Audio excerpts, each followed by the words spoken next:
All right, so get this. We're diving deep today Okay. into the 2018 California wildfires. Oh, wow. Remember those? Yeah, devastating stuff. Yeah, absolutely. And you know how we always start with a spicy source, right? Oh, yeah. Love those. So this one comes straight from a listener. Shout out to, I think they said their name was like Galaxy Brain 77 or something. Right.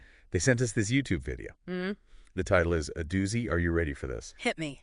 Dude, LB lasers confirmed. Again, dot, house chopped in half, comma, WTF, underscore, exclamation point, underscore, exclamation point, dot MP3. Wow. Okay. That's a mouthful. Right. Yeah.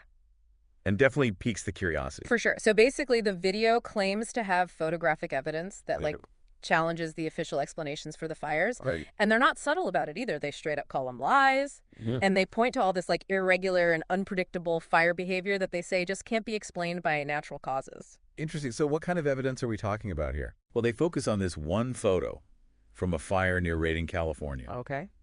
And it's pretty wild. So Yeah. picture this like a whole neighborhood. Yeah. Houses are just ash, completely gone. Wow.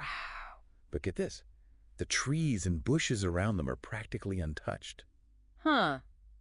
That is strange. Right. Like, how does that even happen? Yeah. It's definitely an interesting observation. And it gets weirder. They also show this burned out car, Okay. like completely melted metal, Yeah. you know? Yeah.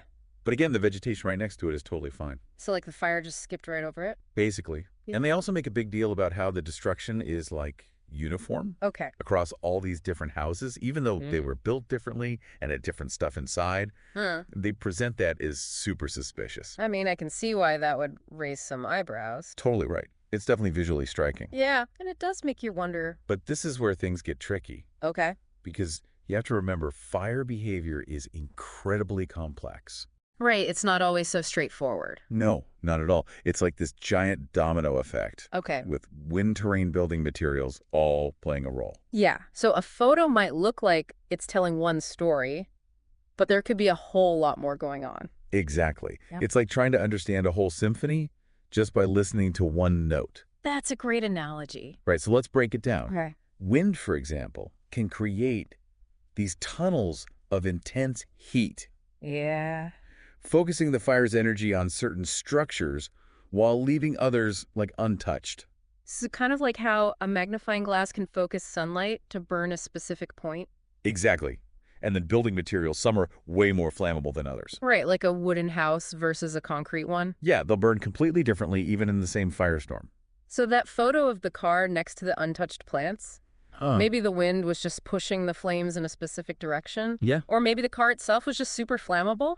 It's possible. And that's why just relying on visuals can be so misleading. You have to look beyond the surface. Exactly. So how do we do that? What tools can help us navigate all this information? Well, that's where media literacy comes in. Okay. It's about being a detective of information. Like Sherlock Holmes of the internet. Haha, Okay. exactly. Okay. So you're not just absorbing what you see and hear. Right. You're actively analyzing it, considering the source. Okay. The evidence they're using, any potential biases they might have. So looking for other reports, scientific analysis, expert opinions to get a fuller picture. Precisely. It's about not jumping to conclusions based on a single video or photo, but digging deeper, finding those other pieces of the puzzle. And I think this deep dive into the California wildfires really highlights that. Yeah, it's a good reminder that even when things seem straightforward, Right. there's often much more to uncover. And that journey of uncovering, critically evaluating what we see and hear, well, that's something each of us has the power to do. Absolutely. It's how we become informed and empowered citizens. Couldn't agree more. So next time you see something shocking online or on the news, Yeah. take a breath, ask some questions, do some digging, because the truth is out there, It's out there. but it might take a little detective work to find it. Absolutely. And sometimes the most interesting discoveries come from those unexpected places. That's so true. All right, folks, that's our deep dive for today. Until next time. Stay curious, stay critical. And keep those submissions coming. We'll see you in the next deep dive. See you then.